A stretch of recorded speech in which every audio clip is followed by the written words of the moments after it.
আজকে এই হিজাব ভিডিওতে দুইটা লুক দেখাবো, একটা পার্টি লুক আর একটা হচ্ছে নর্মাল পার্টিতে আমি কিভাবে যাই, আর ব্রাইডাল সাজে কিভাবে আপনি হিজাব পরবেন।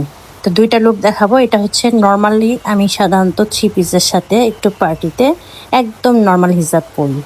আমার এই হিজাবটা কিন্তু ইনার ক্যাপ ছাড়া, হ্যাঁ, আপনাদের জাস্ট দেখানোর জন্য ইনার ক্যাপ ছাড়া বলে একটু সামনে চলে আসছে। হ্যাঁ, আপনারা অবশ্যই ইনার ক্যাপ পরবেন এবং আরেকটু পিছনের দিকে কিন্তু হিজাবটা টেনে দিবেন। আমারটা সামনে চলে আসছে, এই জন্য কিন্তু পচা লাগতেছে, বাট আপনারা আরেকটু ভালো করে করবেন।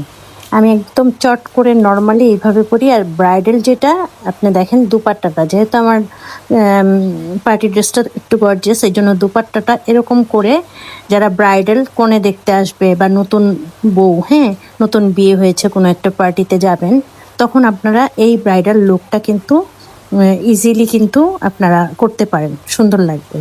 তো কেমন হয়েছে একটু কমেন্ট করে জানাতে হবে, একটু কমেন্ট করে জানালে, এবং লাইক করবেন, শেয়ার করবেন, পেজটা সাবস্ক্রাইব করবেন। থ্যাংক ইউ, আসসালামু আলাইকুম।